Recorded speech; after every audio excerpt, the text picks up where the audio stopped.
وهاك داوديال مركله كلنتي وعن wanaagsan kuna soo dhawaad warkii fiidnimo ee telefishinka RTN oo faahfaahsan hadii aan ka bilowno hay'adda culimada Soomaaliyeed ayaa magaalada Muqdisho waxa ay ku qabatay kulan looga hadlayay ka hortagga dhaqan xumada iyo waxyaabaha maanka dooriya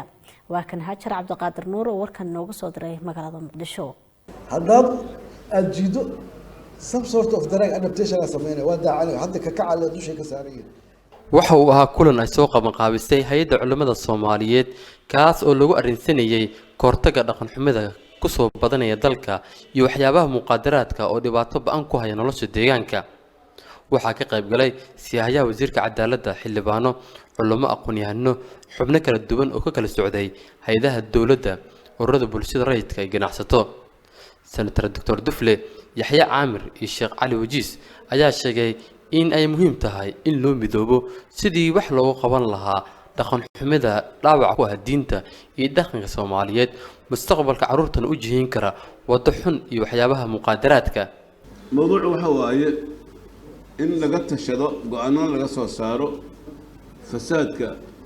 iyo dhaqan xumada aad u sii baahaya ee xeebaheena iyo hoteeladeena iyo guryaheena iyo meediyaha iyo oo ay gaartay qaarkood in gabdhaheena sharafta badnaa cirdigooda lagu xadgudbo qaarkood la dilo oo daaraha maartay dheer yani ayagoo ka soo maartay meydkoodii hoos yaala la arkay ama ugu soo waxay tahay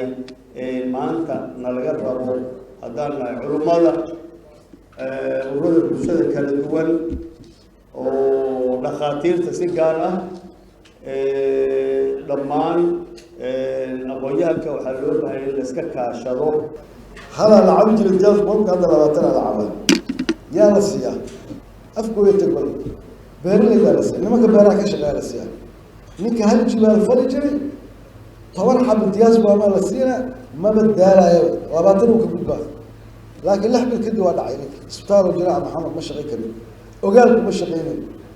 ضمير هذا العظم الكرة توبك الله قاضي كريم أفرتنا سارة أرض الكرة ماشي taliyaha la dagaalanka muqaadaraadka CAD Dhamme Farxaan Cabdullaahi Muqtaar oo sheegay in hay'adaha amniga ay ku guuleysteen in xaafadaha ka tirsan Muqdisho ay ka soo xirxireen shakhsiyaad ka ganacsada muqaadaraadka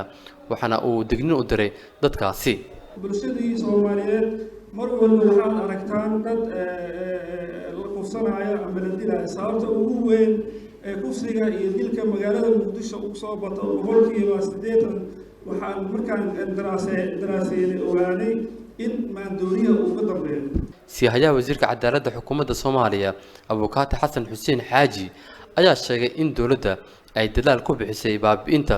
dadka ka ganacsada waxyaabaha muqaadaraadka isla markaana ay tahay in loo midoobo dalka dibadiisa way wixii dalka lagu sameynayana la raadiyo masdarkii muqaadaraadkan ee dhibaatadan ka imaanaysa masdarkaas in la xiro haddii dekada ay kasoo degi lahaayeen dekadihii lagu baaro lagu qabto haddii meelo kale lagu sameynayana meelihii goobihii lagu sameyn lahaa looga hortago ugu dambeyntii bayaankii laga soo saaray kulanka waxaa warbaahinta u akhriyay Sheekh Bashiir Axmed Salaad waxaana la magacaabay guddi isugu jiro culamo mas'uuliyiinta dawlad ka tirsan ururada bulshada rayidka in la dhiso golo culimo oo dastuuri ah oo naga hubiya ama iswaafajiya waxa ka soo baxaya dawladda iyo shariicada islaamka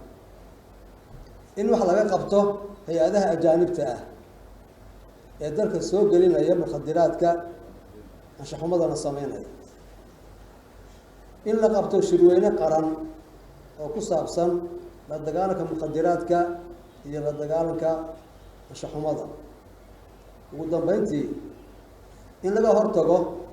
oo la joojiyo wax kasta oo dhiiri gelinaya anshaxumada iyo muqaadaraadka Hajar Abdulqaadir RTN TV Muqdisho